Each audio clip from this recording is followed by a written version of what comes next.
आजच्या कार्यक्रमाच्या व्याख्यात्या doctor Ruth Rodrigues यांनी व्यासपीठावर स्थानापन्न व्हावे। संस्कृती मंडळाच्या वरिष्ठ कार्यकर्त्या प्राध्यापक ट्रिजा परेरा या डॉक्टरांना बॅच लावून या कार्यक्रमाची अधिकृत सुरुवात करते।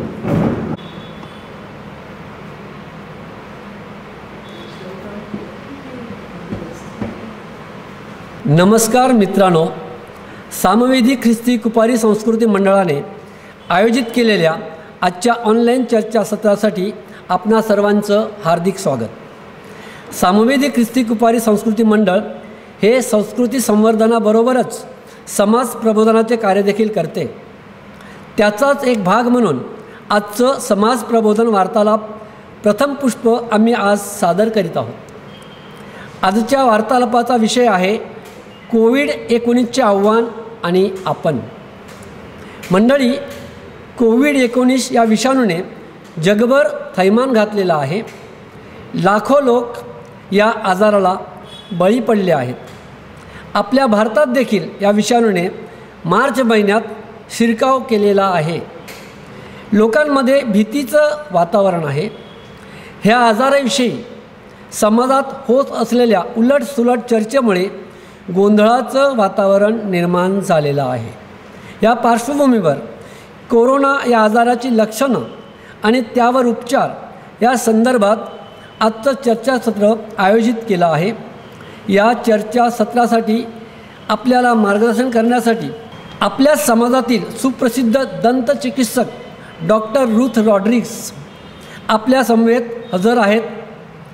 सामवेदी ख्रिस्ती कुपारी मंडळाच्या वतीने मी या मंचावर त्यांचं व्याख्यान करण्यासाठी आमंत्रित करत आहे।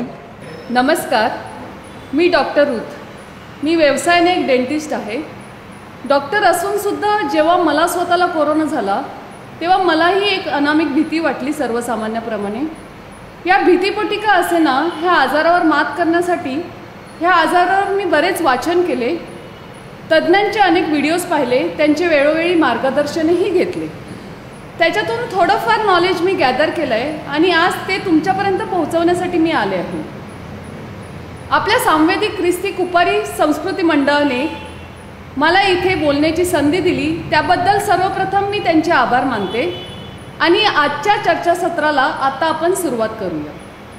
डॉक्टर, कोरोना हा आजार नक्की काय आहे आणि या आजाराची लक्षणं काय काय आहेत? कोरोना म्हणजे कोविड-19 हा कोरोना फॅमिलीतील एक व्हायरस आहे। ह्यापूर्वीही सार्स, मर्स ह्यासारख्या कोरोना फॅमिलीतील व्हायरसमुळे बरेच आजार पसरले आणि अजूनही पसरत आहेत। परंतु मग कोरोनानेच पॅन्डेमिकचं स्वरूप का घेतलं? कोरोना हाच आजार पॅन्डेमिक का झाला? तर सर्वात महत्त्वाचं म्हणजे हा एक हायली इन्फेक्शियस व्हायरस आहे।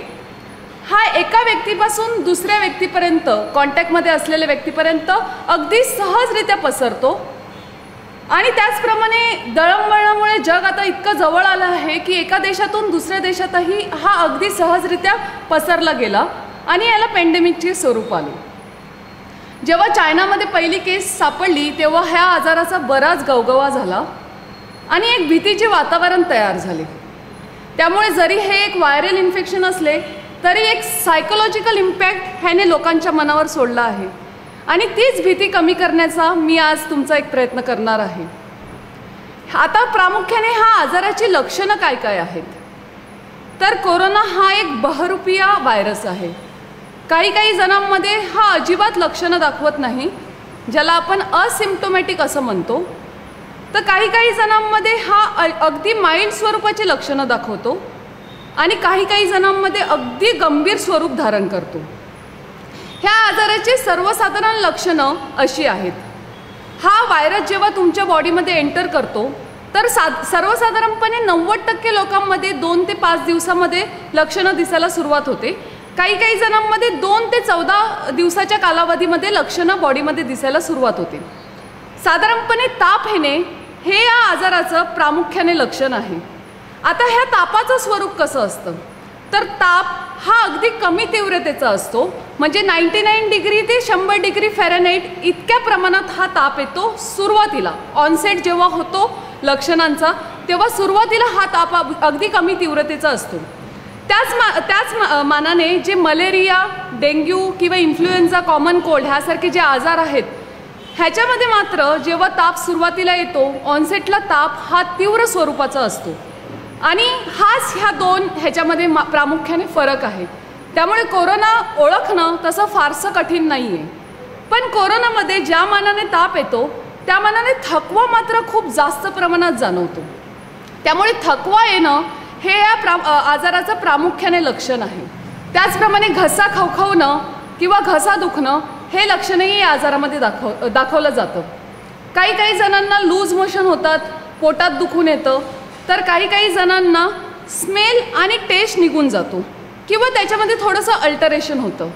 आता ज्यांना स्मेल आणि टेस्ट निघून जातं त्यांना घाबरायची गरज नाही आहे, त्यांना माइल्ड स्वरूपाचा कोरोना झालेला आहे. असं का? तर जेव्हा स्मेल आणि टेस्ट निघून जातो तेव्हा कोरोनाने तुमच्या अप्पर रेस्पिरेटरी ट्रॅकवर अटॅक केलेला असतो आणि लोअर रेस्पिरेटरी ट्रॅकवर तो अटॅक करत नाही. त्यामुळे तुम्हाला माइल्ड स्वरूपाचा कोरोना होतो, ज्याच्यामध्ये फार मोठ्या प्रमाणात न्यूमोनिया डेव्हलप होत नाही आणि पेशंटला ऑक्सिजनची गरज भासू शकत नाही. आता ह्या आजाराची काही अटिपिकल लक्षणं देखील आहेत, ज्याच्यामध्ये तुमचा डावा डोळा लाल होणं, त्याचबरोबर नाक बंद होणं, सर्दी होणं, गुडघ्याच्या खालील पोटऱ्या दुखणं, ही काही अटिपिकल लक्षणं देखील ह्या आजारामध्ये जाणवून येतात. आता ज्याप्रमाणे गव्हर्नमेंटने सांगितलेलं कोरडा कफ, कोरडा खोकला आणि श्वास घेण्यास त्रास होणं, ब्रेथलेसनेस, ह्या 2 गोष्टी प्रामुख्याने ह्या आजाराची लक्षणं आहेत. परंतु आपण इथेच गफलत करतो. आपण सांगतो मला कफ नाही आहे किंवा मला श्वास घ्यायला अजिबात त्रास होत नाही आहे, मला फक्त हाताला लागत नाही असं ताप आहे, तापमापीमध्ये दिसतोय पण हाताला काहीच लागत नाही, त्यामुळे मला कोरोना असू शकत नाही. तुम्ही कोरोनाचीच लक्षणं सांगताय आणि कोरोना नाही असं तुम्ही एकदम कॉन्फिडंटली सांगताय. कारण कोरोनामध्ये ही जी लक्षणं आहेत, कोरडा खोकला किंवा श्वास घेण्यास त्रास होणे, ही 3ऱ्या किंवा 4थ्या दिवशी यायला सुरुवात होते. त्यामुळे सुरुवातीला अगदी माइल्ड स्वरूपाची लक्षणं असतात.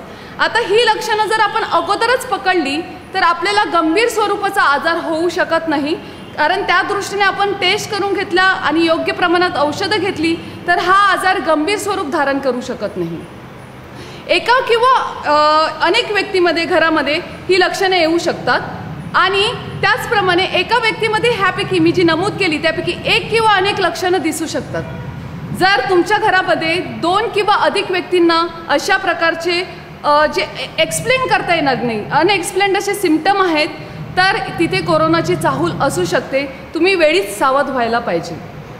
डॉक्टर, कोरोनामध्ये कोणत्या चाचण्या करणे आवश्यक आहे? आपल्या इकडे साधारणपणे हा असा गैरसमज आहे की कोरोनामध्ये कोरोनाची टेस्ट करणे, कोविड-19ची टेस्ट करणे फार गरजेचं आहे आणि बाकी कोणते टेस्ट करणं एवढं गरजेचं नाही आहे. तर कोविड-19ची टेस्ट म्हणजे काय हे सर्वप्रथम मी एक्सप्लेन करते. कोविड-19ची टेस्ट म्हणजे स्वॅब टेस्ट. ह्याच्यामध्ये रॅपिड अँटीजन टेस्ट येते आणि RT-PCR येते. रॅपिड अँटीजन टेस्टमध्ये लगेच रिझल्ट मिळतो आणि तेच RT-PCRमध्ये 24 तासाच्या अवधीमध्ये तुम्हाला पॉझिटिव्ह आहात की निगेटिव्ह आहात हे कळून येतं. मी असं म्हणत नाही आहे की ही टेस्ट करणं गरजेचं नाही आहे, तर पब्लिक हेल्थ दृष्टीने ही टेस्ट करणं फार गरजेचं आहे. आता पब्लिक हेल्थ दृष्टीने ही टेस्ट करणं का गरजेचं आहे? तर जेव्हा तुम्हाला लक्षणं आलेली असतात आणि तुम्ही टेस्ट करून घेता आणि तुम्हाला कळतं की तुम्हाला कोरोना आहे, तुम्ही स्वतःला सेल्फ आयसोलेट करून घेता. पण जेव्हा तुम्ही लक्षणं असूनही टेस्ट करत नाही तेव्हा मला काहीच झालेलं नाही आहे ह्या आविर्भावात तुम्ही लोकांबरोबर मिसळता आणि हा आजार तुम्ही दुसऱ्यांना पसरवू शकता. म्हणून पब्लिक हेल्थ दृष्टीने कोरोना टेस्ट, कोविड-19ची टेस्ट अत्यंत गरजेची आहे. परंतु स्वतःच्या हेल्थसाठी, स्वतःच्या बॉडीमध्ये कोरोनामुळे काय चेंजेस झाले आहेत हे ह्या टेस्टवरून कळत नाही. आता एक सिंपल एक्झाम्पल देते. कोविड-19 कोरोना व्हायरस हा जर एक चोर आहे तर ही टेस्ट तुम्हाला काय दर्शवणार? चोर तुमच्या घरामध्ये शिरलाय की नाही शिरलाय हे फक्त ह्या टेस्टद्वारे कळतं. चोराने तुमच्या घरामध्ये शिरून काय नुकसान केलं आहे, काय चोरी करून घेऊन गेला आहे हे ह्या टेस्टवरून नाही कळत. तर तुमच्या बॉडीमध्ये काय चेंजेस झालेले आहेत हे कळण्यासाठी तुम्हाला कोणत्या टेस्ट करायच्या आहेत तर त्या पुढीलप्रमाणे आहेत. सर्वात महत्त्वाची म्हणजे CBC, कंप्लीट ब्लड काउंट. ह्याच्यामध्ये तुमच्या ज्या व्हाईट ब्लड सेल्स आहेत, व्हाईट ब्लड सेल्समध्ये जेव्हा तुमच्या बॉडीमध्ये अटॅक होतो कोणत्याही व्हायरस किंवा बॅक्टेरियल इन्फेक्शनचा, चेंजेस होतात काही सेल्स वाढतात, काही कमी होतात. तर त्यावरून कळू शकतं की तुमच्या बॉडीमध्ये कोणत्या प्रकारचे आणि किती इन्फेक्शन आहे. त्याचबरोबर ESR ही एक टेस्ट आहे ज्याच्यामध्ये कळतं की तुमच्या बॉडीमध्ये किती प्रकारचं आणि कोणतं इन्फेक्शन आहे. त्यानंतर सर्वात महत्त्वाची टेस्ट म्हणजे CRP. मी पुन्हा एकदा सांगते, CRP म्हणजे C reactive protein. C reactive protein ही तुमच्या बॉडीमध्ये इन्फ्लामेशन किती झालं आहे हे दर्शवते. आता हे इन्फ्लामेशन काय आहे? जेव्हा हा व्हायरस बॉडीमध्ये शिरतो तेव्हा हा व्हायरस तुम्हाला मारू शकत नाही, तर तो जे इन्फ्लामेशन करतो ते इन्फ्लामेशन तुम्हाला मारू शकतो. त्यामुळे CRPमध्ये जे इन्फ्लामेशन आपल्याला दर्शवलं जातं त्यानुसार आपल्याला कळतं की आपल्या बॉडीमध्ये इन्फ्लामेशन आहे की नाही आहे, आणि हे इन्फ्लामेशन आपल्याला पकडायचं आहे लवकरात लवकर आणि त्याला ट्रीट करायचं आहे, जेणेकरून सिरियस कंडिशन होण्यापासून आपण वाचू शकतो. त्याचप्रमाणे LDH, फेरिटीन ह्याही काही इम्पॉर्टंट टेस्ट आहेत ज्याच्यामध्ये आपल्याला बॉडीमध्ये झालेलं इन्फ्लामेशन कळून येतं. आता सगळ्यात महत्त्वाची टेस्ट जी आहे ती आहे HRCT, high resolution CT scan of chest. आता HRCT काय आहे? HRCTमध्ये तुम्हाला काय कळतं? जेव्हा CRP वाढत जातं, आता एखाद्या व्यक्तीने जेव्हा त्याला लक्षणं जाणवली आणि CRP केलं, जर त्याच्या बॉडीमध्ये CRP वाढलं असेल, आता CRP आपण कधी करणार? जेव्हा तुम्हाला लक्षणं जाणवतील त्या पहिल्या दिवशी. त्यानंतर पुन्हा तिसऱ्या दिवशी तुम्ही ती टेस्ट रिपीट करणार. जर ते CRP वाढत जात असेल तर तुम्हाला HRCT ही टेस्ट करून घ्यायची गरज आहे. HRCT तुमच्या बॉडीमध्ये किती निमोनिया, किती सिव्हिअर झालेला आहे हे दर्शवतं. त्याचा एक सिव्हिअरिटी स्कोअर असतो. आपल्या लंग्सला टोटल 5 कप्पे आहेत. ह्या 5 कप्प्यांना 5 ह्याप्रमाणे गुण दिलेले आहेत सिव्हिअरिटी स्कोअर म्हणून. 5 × 5 म्हणजे 25. हा स्कोअर 25 पैकी मोजला जातो. जर हा स्कोअर तुमचा 8 पेक्षा कमी असेल तर तुम्हाला माइल्ड स्वरूपाचा निमोनिया आहे, तुम्ही घरीच बरे होऊ शकता औषधं घेऊन. जर हा स्कोअर 8 ते 15 मध्ये आहे तर तुम्हाला मॉडरेट स्वरूपाचा निमोनिया आहे. हा निमोनियामध्ये तुम्हाला कदाचित ऑक्सिजनची गरज भासू शकते, परंतु हा ऑक्सिजन सिलेंडर तुम्ही घरीही आणून ऑक्सिजन घेऊ शकता आणि प्रॉपर मेडिकेशनने तुम्ही घरी बरे होऊ शकता. पण हा जर सिव्हिअरिटी स्कोअर 15च्या वर असेल तर मात्र तुम्हाला डॉक्टरांची सल्ल्याची त्वरित गरज आहे आणि त्याचप्रमाणे तुम्हाला कदाचित हॉस्पिटलाइज व्हायची ही गरज भासू शकते. त्यानंतर अजून एक महत्त्वाची टेस्ट आहे ती म्हणजे D डायमर. आता D डायमर काय दर्शवतं? D डायमर तुमच्या रक्तामध्ये कोरोनामुळे ज्या गुठळ्या होतात, टिश्यू डॅमेज झाल्यानंतर रक्तामध्ये गुठळ्या व्हायला सुरुवात होते, ज्याला आपण मेडिकल टर्ममध्ये कोॲग्युलेशन म्हणतो. ते कोॲग्युलेशन किती प्रमाणात होतंय की नाही होतंय आणि ह्याची सिव्हिअरिटी D डायमर ह्या टेस्टद्वारे दर्शवली जाते. जर वेळीच आपण ही टेस्ट केली आणि आपल्याला प्रॉपर रिझल्ट त्याचा मिळाला तर त्याच्यानुसार आपण मेडिसिन घेऊन, त्याच्या अँटीकोॲग्युलंट्स मेडिसिन येतात त्या घेऊन आपण स्वतःला पोस्ट कोरोना हार्ट अटॅक येण्यापासून आणि सिव्हिअर निमोनिया डेव्हलप होण्यापासून वाचवू शकतो. आता त्यानंतर तुम्ही म्हणाल की घरी काय करायचं? आपण घरी का करू शकतो? ह्या टेस्ट तर झाल्याच, पण घरी काय करू शकतो? तर तुम्ही सगळ्यांनी ऐकलंच असेल पल्स ऑक्सिमीटर. आता प्रत्येकाच्या घरी ह्या पिरियडमध्ये पल्स ऑक्सिमीटर असणं फार गरजेचं आहे. हे पल्स ऑक्सिमीटर तुम्हाला मधल्या बोटाला, जनरली तुम्ही इतर कोणत्याही बोटाला लावू शकता, पण मधल्या बोटाला लावायचं आहे. आणि ह्याच्यावर काय दर्शवलं जातं तर तुमच्या बॉडीमधले ठोके किती पडत आहेत आणि बॉडीचं ऑक्सिजन सॅच्युरेशन किती आहे. जेव्हा तुम्ही पल्स ऑक्सिमीटर बोटाला लावाल ते कसं लावायचं? तर तुम्ही रेस्टवर असताना तुम्हाला पल्स ऑक्सिमीटरवर तुमचे ठोके आणि ऑक्सिजन सॅच्युरेशन मोजायचं आहे आणि त्यानंतर तुम्हाला 6 मिनिट वॉक म्हणजे एक्सरसाइज वर हे तुम्हाला पल्स ऑक्सिमीटरने तुमचं रिडिंग मोजायचं आहे. जर ऑक्सिजन सॅच्युरेशन तुमचं चालल्यानंतर, एक्सरसाइज नंतर ड्रॉप होत असेल 2 ते 3 रिडिंगने, तर तिथे थोडा धोक्याचा इशारा आहे. आणि हे ऑक्सिजन सॅच्युरेशन तुमचं 92च्या खाली जाता कामा नये. जर तसं होत असेल तर तुम्ही डॉक्टरांचा त्वरित सल्ला घ्यायला पाहिजे. काही जणांमध्ये मी पाहिलं आहे त्यानुसार जेव्हा सुरुवातीचा म्हणजे कळतं त्यांना की कदाचित मला कोरोना असू शकतो, तेव्हा सुरुवातीलाच त्यांना पहिल्या दिवशीच ब्रेथलेसनेस जाणवायला सुरुवात होते आणि हे ॲक्च्युली कोरोनामुळे नसून ते एन्झायटीमुळे असतं. तुम्हाला जी भीती वाटते त्यामुळे असते. तेव्हा तुम्ही पल्स ऑक्सिमीटरवर जेव्हा मोजाल तेव्हा तुमचं ऑक्सिजन कॅरिंग कॅपॅसिटी नॉर्मल येणार, तर घाबरायची काहीच गरज नाही. प्रॉपर मेडिसिनने 90% लोक बरे होतात. 10% लोकांनाच हॉस्पिटलाइज व्हायची गरज पडू शकते, ते पण ज्यांना काही आजार आहेत अशा लोकांनाच ही गरज पडू शकते. जर तुम्ही प्रॉपर काळजी घेतली तर तुम्ही स्वतःला, घरच्यांना, फॅमिली मेंबर्सला, समाजातील लोकांना ह्या आजाराला सामोरे जायला तयार करू शकता आणि मोठ्या प्रमाणात हा आजार होण्यापासून वाचवू शकता. ह्यापैकी कोणत्या चाचण्या कोणी आणि कधी करणे आवश्यक आहे? हा प्रश्न फार महत्त्वाचा आहे, कारण सगळ्यांना सगळ्या टेस्ट करायची गरज नाही आहे. जे लहान मुलं आहेत त्यांच्यामध्ये कोरोना प्रामुख्याने फार सिव्हिअर लक्षणं दाखवत नाही, कारण त्यांच्यामध्ये थायमस ग्लँड असते. त्यामुळे त्यांची स्वतःची अशी एक इम्युनिटी असते ज्याला आपण इनेट इम्युनिटी म्हणतो. त्यामुळे कोरोना व्हायरस त्यांना फारसं हार्म करू शकत नाही. त्यामुळे लहान मुलांमध्ये फार काही लक्षणं नसतील तर ह्यापैकी कोणत्याही टेस्ट करण्याची फारशी गरज नाही आहे. आता 20 ते 40 वयोगटातील ज्या व्यक्ती आहेत आणि ज्यांना कोमॉर्बिड कंडिशन आहेत. आता तुम्ही म्हणाल की कोमॉर्बिड कंडिशन म्हणजे काय? जर ज्यांना heart attack, lung diseases, liver diseases, cancer, diabetes म्हणजे मधुमेह आणि लठ्ठपणा ह्यासारखे आजार ज्यांच्यामध्ये आहेत त्यांना 20 ते 40 वयोगटातील व्यक्तींना ह्या सर्व टेस्ट करण्याची गरज आहे जर कोमॉर्बिड कंडिशन असतील तर. जर कोमॉर्बिड कंडिशन नसतील तर तुम्ही CBC आणि CRP ह्या टेस्ट लक्षणाच्या पहिल्या किंवा दुसऱ्या दिवशी करून तुमच्यामध्ये काही चेंजेस झालेत की ते नाही ते पाहू शकता. त्यानंतर जर चेंजेस असतील तर तुम्हाला ह्या टेस्ट पुन्हा 3 दिवसानंतर रिपीट करायचे आहेत. अजूनही रीडिंग वाढत चालले असतील तर तुम्हाला 6व्या दिवशी रिपीट करायचे आणि त्यानंतरही रीडिंग वाढत असतील तर तुम्हाला प्रॉपर डॉक्टरांचा सल्ला घेणं गरजेचं आहे. त्याचप्रमाणे HRCT करणं गरजेचं आहे, जसं मी अगोदर नमूद केलं आहे. 40 आणि 60 वयोगटातील व्यक्तींना सुद्धा हाच नियम ॲप्लिकेबल होतो. 60 वयावरील व्यक्ती ज्या रिटायर्ड व्यक्ती आहेत त्यांना मात्र म्हणजे वयोवृद्ध आपण म्हणतो, आता 60 वर्षावरील व्यक्ती वयोवृद्ध नाही होत, पण तरी पण जे रिटायर्ड व्यक्ती आहेत त्यांना ह्या सर्व टेस्ट करण्याची गरज आहे. जर तुम्हाला हॉस्पिटलला जाणं टाळायचं असेल आणि नंतर येणारा आर्थिक आणि मानसिक प्लस शारीरिक तणाव कमी करायचा असेल तर ह्या टेस्टची किंमत फारशी होत नाही, पण नंतर जर हॉस्पिटलाइज झालो तर किमतीबरोबरच जो मनस्ताप असतो तो फार मोठ्या प्रमाणात असतो. डॉक्टर नमस्कार. माझा प्रश्न असा आहे, कोरोना हा आजार कसा पसरतो? आता हे आपल्या सर्वांनाच माहीत आहे की कोरोना कसा पसरतो, त्यामुळे ह्याविषयी मी फारसं काही बोलणार नाही आहे. पण तरी पण कोरोना पसरायचे 3 वेज आहेत.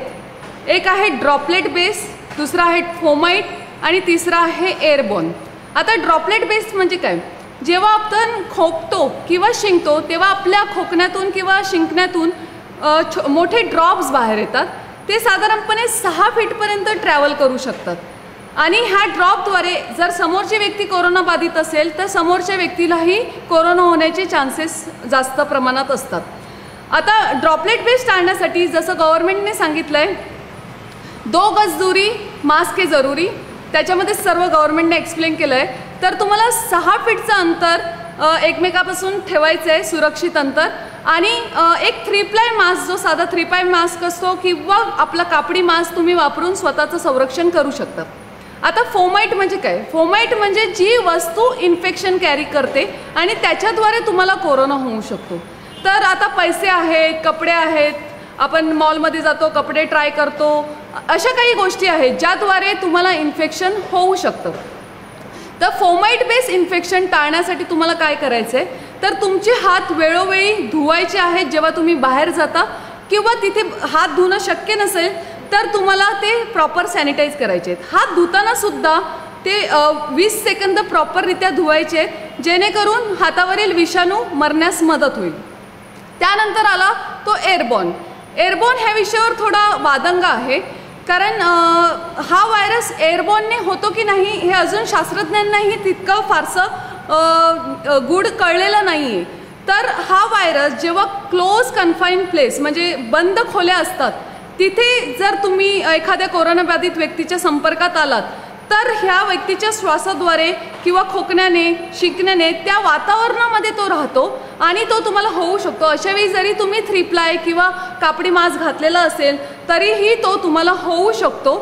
तर अशावेळी काय करायला पाहिजे तर तुम्हाला प्रॉपर N95 मास्क, तो पण प्रॉपररित्या सगळ्या बाजूने बंद झाला आहे की नाही ह्याची काळजी घेऊन अशा ठिकाणी तुम्हाला जायचं आहे. म्हणजे बंद कार जिथे AC चालू असतं किंवा लग्नाची हॉल जिथे AC चालू असणार, बंद खोल्या, अशा ठिकाणी तुम्हाला N95 मास्क वापरायचा आहे.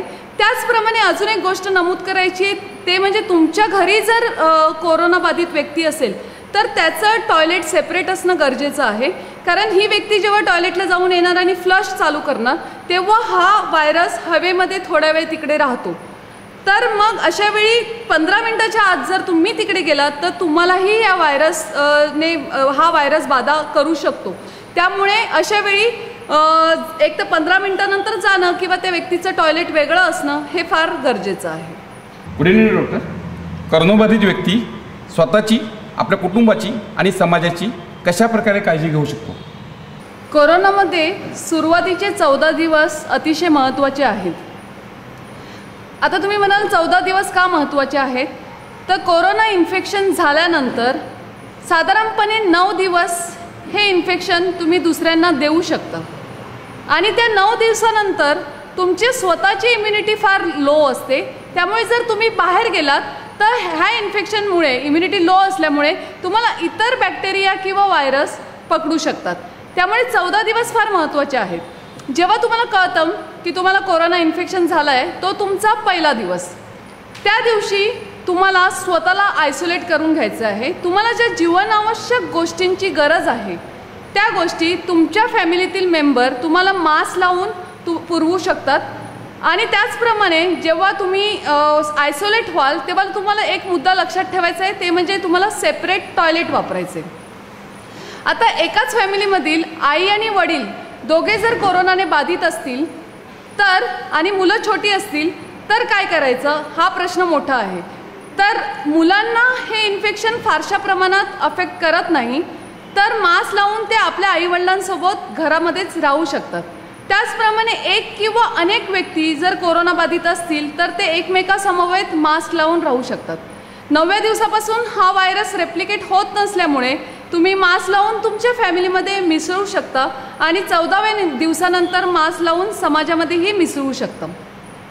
जेव्हा तुम्ही आयसोलेट असाल तेव्हा स्वतःची मानसिक स्थिती चांगली ठेवण्यासाठी आपल्या फॅमिली मेंबर्स तसेच मित्रमैत्रिणींबरोबर फोनवरून वार्तालाप करत राहा. म्हणजे एक पॉझिटिव्ह वातावरण क्रिएट होईल आणि तुम्हाला ह्या आजाराची भीती वाटणार नाही. डॉक्टर, कोरोनात कोणकोणती औषधे घ्यायला हवीत? कोरोनामध्ये कोणकोणते मेडिसिन घ्यायला हव्यात हा अतिशय खोल विषय आहे आणि मी ह्या विषयावर फार जास्त बोलणार नाही आहे. पण तरी पण तुम्हाला एक थोडक्यात कल्पना देते. कोरोना हा एक इम्युनिटी बेस्ड डिसीज आहे. त्यामुळे इम्युनिटीचा ह्याच्यामध्ये फार मोठा रोल आहे. त्यामुळे तुम्हाला स्वतःची इम्युनिटी जास्त वाढवायची आहे. तर कोरोना झाल्यावर किंवा कोरोना व्हायच्या आधीसुद्धा कोणत्या मेडिसिन चालू करायला पाहिजेत? सर्वप्रथम म्हणजे विटॅमिन सी. विटॅमिन सी हे मेडिकलमध्ये लिम्सी, UC, सेलिन 500 ह्या नावाने अवेलेबल असतं. हे 500 mg विटॅमिन दिवसाला 2 वेळा मोठ्या व्यक्तींनी म्हणजे जे 18 वर्ष वयावरील आहेत त्यांनी दिवसाला 2 वेळा असं घ्यायला पाहिजे. आणि जे 12 वर्ष वयाखालील आहेत अशा बालकांना मात्र अल्टरनेट डेला म्हणजे एक दिवसाआड 1 गोळी असा हा डोस विटॅमिन सीचा 500 mgचा द्यायचा आहे. काही ब्रँडमध्ये हे 1000 mg मध्ये सुद्धा अवेलेबल आहे. जर 1000 mg मध्ये अवेलेबल असेल तर दिवसाला 2 गोळ्यांऐवजी दिवसाला 1च गोळी तुम्हाला घ्यायची आहे. त्याचप्रमाणे विटॅमिन सी बरोबरच झिंकोविट ज्याच्यामध्ये झिंक आहे किंवा झिंकोनिया ही गोळीसुद्धा इम्युनिटीमध्ये फार मोठा रोल प्ले करते. तर ह्या गोळीचं दिवसाला 1 गोळी असं प्रमाणात तुम्हाला ही गोळी घ्यायची आहे. त्यानंतर येतं ते vitamin D. Vitamin D generally भारतीयांमध्ये विटॅमिन डीची कमतरता खूप जास्त प्रमाणात आहे आणि निमोनिया कमी प्रमाणात डेव्हलप होण्यासाठी कोरोनामध्ये विटॅमिन सीचा फार मोठा रोल आहे. तर त्यामुळे आठवड्याला 1 गोळी असा विटॅमिन डीचा 60 Kचा डोस तुम्हाला घ्यायचा आहे 4 आठवडे. त्याचप्रमाणे मुलांसाठीही हे सिरप फॉर्ममध्ये अवेलेबल असतं. तुमच्या डॉक्टरांच्या सल्ल्याने तुम्ही मुलांनाही हे विटॅमिन डी सिरप फॉर्ममध्ये देऊ शकता. आता कोरोना झाल्यानंतर तुम्हाला काय मेडिसिन घ्यायचे आहेत आणि अजून एक नमूद करायचं राहिलं ते म्हणजे विटॅमिन सी जास्त प्रमाणात घेतल्यावर त्याचे काही साईड इफेक्ट आहेत का असं लोक विचारतात. तर तुम्हाला जर व्हिटॅमिन सी गोळ्यांच्या स्वरूपात घ्यायचं नसेल तर दिवसाला 1 आवळा जर तुम्ही खाला तर तुम्हाला सफिशियंट व्हिटॅमिन सी तुमच्या बॉडीमध्ये होणार आणि तुमची इम्युनिटी चांगल्या प्रमाणात वाढणार. त्याचप्रमाणे हे व्हिटॅमिन वॉटर सोल्युबल असल्यामुळे ते बॉडीतून निघून जातं, त्यामुळे ते तुमच्या बॉडीला हार्म करत नाही. आता कोरोना झाल्यानंतर तुम्हाला काय मेडिसिन घ्यायचे आहेत, तर सर्वात प्रथम म्हणजे जी लक्षणं दिसतात त्या लक्षणांवर मात करण्यासाठी तुम्हाला प्रॉपर अँटीबायोटिक घेणं गरजेचं आहे. मी ब्रँड नेम नाही सांगत आहे, पण जेनेरिक नेमने तुम्हाला सूचित करते की काय काय मेडिसिन तुम्हाला घ्यायचे आहेत. त्याच्यामध्ये येतं अझिथ्रोमायसिन आणि डॉक्झिसिलिन. हे डॉक्टरांना योग्य प्रमाण विचारून तुम्हाला चालू करायचं आहे. त्याचप्रमाणे तुम्हाला अँटीव्हायरल ड्रग घ्यायचे आहेत जेणेकरून तुम्ही व्हायरसचा लोड कमी करू शकता सुरुवातीला. त्यासाठी अँटीव्हायरल ड्रगमध्ये येतात आयव्हरमेक्टिन, आणि जर तुम्हाला निमोनिया मोठ्या प्रमाणात जाणवत असेल तर टॅबिफ्लू ही मेडिसिनसुद्धा मार्केटमध्ये अवेलेबल आहे, ती तुम्हाला डॉक्टरांचा सल्ला घेऊन घ्यायची. जर तुम्हाला मोठ्या प्रमाणात इन्फ्लामेशन जाणवत असेल किंवा तुमचं CRP वाढलेलं असेल तर तुम्हाला वेळी स्टेरॉइड चालू करायची गरज आहे, पण हे तुम्हाला तुमच्या डॉक्टरांच्या सल्ल्याने करायचं आहे. त्याचप्रमाणे अँटी इन्फ्लामेटरी ड्रग येतात, त्याच्यामध्ये मेफिनॅमिक ॲसिड येतं, नेफ्रासिन येतं, हे देखील तुम्हाला तुमच्या डॉक्टरांच्या सल्ल्याने चालू करायचं आहे. जर तुमचं डी डायमर वाढत जात असेल किंवा वाढलेलं असेल तर तुमच्या ब्लडमध्ये कोॲग्युलेशन चालू झालं आहे, आणि हे कोॲग्युलेशन थांबवण्यासाठी तुम्हाला अँटीकोॲग्युलंट त्वरित म्हणजे ॲस्पिरिनसारखे अँटीकोॲग्युलंट त्वरित चालू करायची गरज आहे. तर त्यानुसार तुम्ही त्या डॉक्टरांना तुमचे टेस्टचे रिझल्ट दाखवून त्यानुसार तेही चालू करून स्वतःला पोस्ट कोरोना हार्ट अटॅक येण्यापासून स्वतःचा बचाव करू शकतात. Good evening doctor. ज्या लोकांना डायबिटीजसारखे आजार आहेत त्या लोकांनी ह्या कोरोनाच्या काळामध्ये आपल्या औषधात काही बदल करावेत का? कोरोना आजारामध्ये जनरली ज्यांना डायबिटीज आहे, आपण सर्व ऐकतच असाल की त्यांना जास्त अफेक्ट होतो. तर असं का आहे? सर्वात प्रथम म्हणजे जेव्हा कोरोना होतो तेव्हा व्हायरसमुळे त्यांच्या बॉडीमध्ये टिश्यू डॅमेज जेव्हा होतं तेव्हा ब्लड शुगर लेवल वाढते, आणि त्यामुळे त्यांच्या ज्या मेडिसिन आहेत त्या तेव्हा लागू पडतील असं नाही. तसंच काही डायबिटीजच्या मेडिसिन आहेत ज्या कोरोनामध्ये ॲडवर्स इफेक्ट दाखवतात, त्यामुळे त्यांच्या डायबिटॉलॉजिस्टचा सल्ला घेऊन त्यांना योग्य ते चेंजेस त्या मेडिसिनमध्ये करायला हव्यात. त्याचप्रमाणे ज्यांना स्टेरॉइड चालू आहेत कोरोनासाठी, त्यांच्यामध्ये स्टेरॉइडमुळे ब्लड शुगर लेवल वाढते. अशावेळी जर तुमचं इन्सुलिन चालू असेल तर त्याचाही डोस ॲडजस्ट करावा लागतो, तो वाढवावा लागतो. तर ते देखील तुमच्या डायबिटॉलॉजिस्टला विचारून तुम्हाला त्याही मेडिसिन प्रॉपर प्रमाणात घ्यायच्या आहेत. आता त्याचप्रमाणे मला अजून एक नमूद करायचं आहे, ज्यांना अस्थमा आहे त्यांचे ओरल स्टेरॉइड चालू असतात किंवा पंप ते घेतात, तर त्यांना ते कोरोनामध्ये थांबवायचं नाही आहे, तर त्यांच्या मेडिसिनमध्ये खंड न पाडता त्यांना इतर मेडिसिन कंटिन्यू करायचे आहे.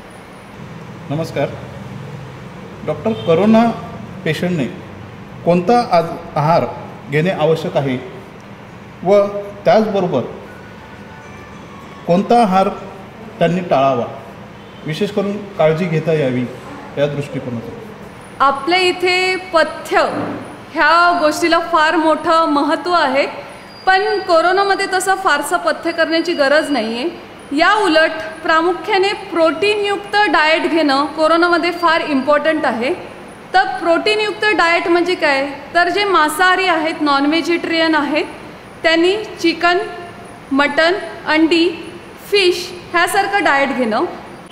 जर जे व्हेजिटेरियन आहेत त्यांनी सोयाबीन, मका, वटाणे, बटाटे, त्याचप्रमाणे व्हाईट मशरूम ह्यासारख्या गोष्टी खाणं फार गरजेचं आहे. कडधान्यामध्ये मोठ्या प्रमाणात झिंक असतं जे अँटी इन्फ्लामेटरी आहे, तर अशा प्रकारचं डाएटसुद्धा तुमच्या आहारामध्ये चालू करणं गरजेचं आहे. त्याचप्रमाणे काही अँटी इन्फ्लामेटरी डाएट, त्याच्यामध्ये प्रामुख्याने लाल भोपळा मिरची, पालेभाज्या, पिस्ता, शेंगदाणे ह्यांचा समावेश होतो. त्याचप्रमाणे आलं ह्यांचा समावेश होतो. ह्या गोष्टी जर तुम्ही तुमच्या आहारामध्ये समावेश केला तर तुमच्या बॉडीमध्ये इन्फ्लामेशन कंट्रोलमध्ये येण्यासाठी फायदा होईल. त्याचप्रमाणे पायनॅपल ज्यूस, डाळिंबाचा ज्यूस आणि गाजराचा ज्यूस ह्यांचा देखील तुमच्या आहारात समावेश करण्याची गरज आहे. हे मी आता नमूद केलं, हे सगळं अँटी इन्फ्लामेटरी असल्यामुळे तुमच्या बॉडीमध्ये इन्फ्लामेशन कमी होणार. आता कोणता आहार टाळायला पाहिजे, तर तेलकट गोष्टी, मसालेदार पदार्थ आपली इम्युनिटी कमी करतात, त्यामुळे अशा गोष्टींचा समावेश ह्या पिरियडमध्ये तुमच्या आहारात कमी करावा. इम्युनिटी हा एका दिवसाचा खेळ नाही आहे, तर ती वर्षानुवर्ष लागतात तुम्हाला ती बिल्ड करण्यासाठी. त्यामुळे ह्या पिरियडमध्येच नाही तर आत्तापासूनच नियमित व्यायाम करा, थोडं दिवसाला अर्धा तास चालत जा, योगासने करा आणि प्रॉपर झोप घ्या, तर तुमची इम्युनिटी चांगली राहील आणि तुम्हाला ह्या आजाराशी लढण्यासाठी 2 हात करण्यासाठी मदत होईल. Good evening doctor. माझा प्रश्न असा आहे की तुम्ही एक योद्धा आहात, तुम्ही कोरोनाशी 2 हात केलेला आहात, तुम्हाला आलेला जो अनुभव आहे तो प्लीज आमच्याशी शेअर कराल का? माझा स्वतःचा अनुभव म्हटला तर मला 2 अनुभव आहेत कोरोनाचे. सर्वप्रथम म्हणजे मी जेव्हा दुबईला गेलेले तेव्हा माझ्या नावाचा बराच गाजावाजा झाला की मला कोरोना झाला आहे, वसईतील पहिले पेशंट डॉक्टर रुथ म्हणून. पण तसं काहीच नव्हतं. मी एक डेंटिस्ट आहे आणि माझा खूप जवळून संपर्क येतो लोकांशी. त्यामुळे मी जेव्हा दुबईवरून आले आणि तेव्हा तिथे दुबईला फारसं तसं काही वातावरण नव्हतं, पण आपल्या इथे जेव्हा परतीचा प्रवास सुरू झाला तेव्हा मला पण थोडा तणाव जाणवला. बॉम्बे एअरपोर्टला आल्यावर तर खूपच जाणवलं. मग आम्ही माझ्या मिस्टरांनी माझ्या बहिणीने आम्ही एकत्र मिळून डिसिजन घेतला की आपण समाजामध्ये न मिसळता आपण आयसोलेट राहायला पाहिजे, जेणेकरून जर आपण कोरोना आपल्याबरोबर आला असेल तर तो आपण दुसऱ्यांना नाही देणार. आणि त्यानुसार आम्ही आमच्या विरारमधील घरातच आयसोलेट झालो. त्याचा लोकांनी बराच वेगळ्या अफवा पसरवल्या आणि बराच वेगळा अर्थ घेतला, पण तसं काहीच नव्हतं. तेव्हा मला कोरोना झालेलाही नव्हता आणि मी एकदम फिट अँड फाईन होते. पण त्यानंतर मात्र मला कोरोना झाला आणि जसं मी सांगितलं तसं की ही लक्षणं सुरुवातीला अगदीच माइल्ड असतात, त्यामुळे माझ्याही फारसं लक्षात आलं नाही आणि फॅमिलीमधीलही बऱ्याच व्यक्तींना हा होत गेला आणि जवळजवळ 9 ते 10 जणांना आम्हाला आम्ही कोरोनाबाधित झालो. पण जेव्हा सुरुवातीला कोरोना झाला तेव्हा ह्याची लक्षणं अगदी माइल्ड स्वरूपात होती. म्हणजे आम्हालाही हाताला लागणार नाही असा ताप माइल्ड स्वरूपाचा, काही जणांना सर्दी झाली, तर माझा स्वतःचा स्मेलचं सेन्सेशन निघून गेलेलं पूर्णतः. आम्हाला बऱ्याच जणांना लूज मोशनही झाल्या. जी तीव्र लक्षणं जाणवली ती म्हणजे पोटाची लक्षणं. माझ्या बहिणीला माझ्या मम्मीला सिव्हिअर ॲसिडिटी झाली आणि त्यांना ॲसिडिटीने भरपूर त्रास दिला. इवन पोस्ट कोरोनाही त्यांना फार मोठ्या प्रमाणात ॲसिडिटी झाली. आणि सर्वात मोठं लक्षण होतं ते म्हणजे भीती, जी असताना तुम्हाला बरीच लक्षणं जी नसतात तीही जाणवू शकतात. जसं मी अगोदर नमूद केलं की ब्रेथलेसनेस जाणवला बऱ्याच जणांना, पण तो ॲक्च्युअलमध्ये नव्हता, कारण पल्स ऑक्सिमीटरवर रीडिंग एकदम नॉर्मल होतं. ह्या सर्वामध्ये एक सांगायचं म्हणजे माझ्या बहिणीला सुद्धा सिव्हिअर चेस्ट पेन झाला आणि हा चेस्ट पेन का होतोय ह्याचं रिझन कळत नव्हतं आम्हाला आणि मी स्वतःही टेन्शनमध्ये आले. तेव्हा मी दिल्लीतील पद्मश्री अवॉर्डी डॉक्टर के अगरवाल ह्यांना स्वतः कॉल केला, त्यांचं मार्गदर्शन घेतलं.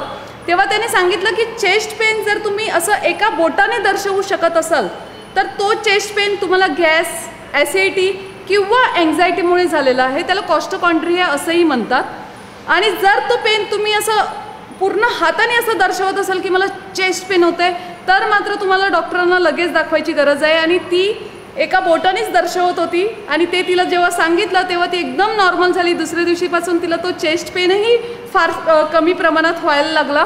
म्हणजे हे सर्व एन्झायटीची लक्षणं आहेत. भीतीमुळे हे सगळं होतं. तर भीती मनात बाळगू नका.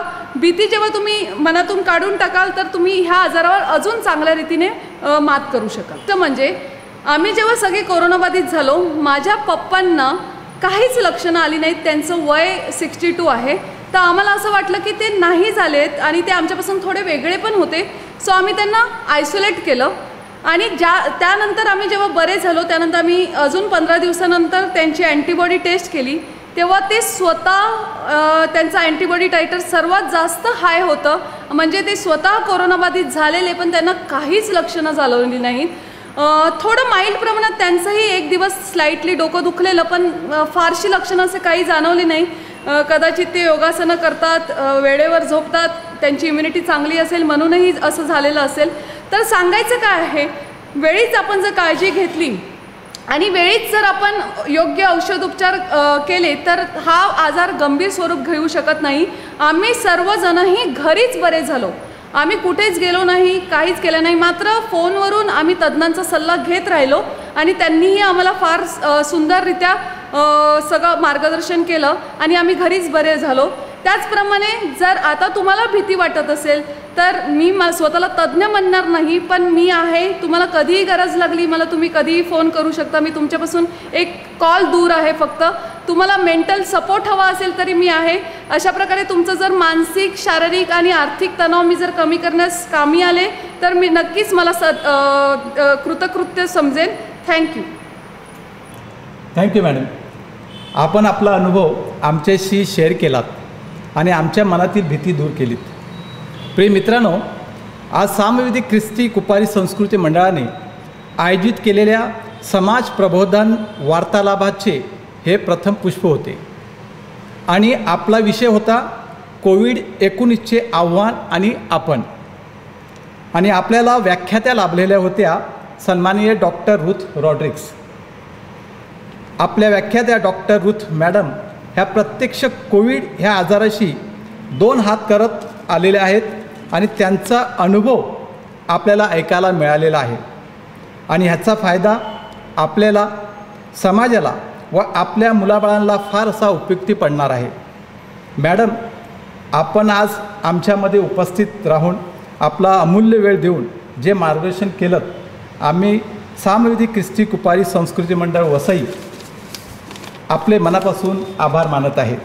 आज आपला हा जो कार्यक्रम आपण आज इथे साजरा केला, हा जो हॉल आहे, हा जीवन विकास मंडळ आपल्याला हा हॉल उपलब्ध करून दिला. म्हणून मी जीवन विकास मंडळाचे अध्यक्ष आणि जीवन विकास मंडळाचे मी कुपारी संस्कृती मंडळातर्फे त्यांचे मी आभार मानत आहे. Thank you very much. त्याचबरोबर मित्रांनो, आपणही आपला अमूल्य वेळ देऊन आपला हा कार्यक्रम यशस्वी करण्यासाठी जे योगदान दिल्याबद्दल त्याबद्दल आपले कुपारी संस्कृती मंडळातर्फे मी आभार मानत आहे आणि आजच्या ह्या कार्यक्रमाचे समारोप करत आहे.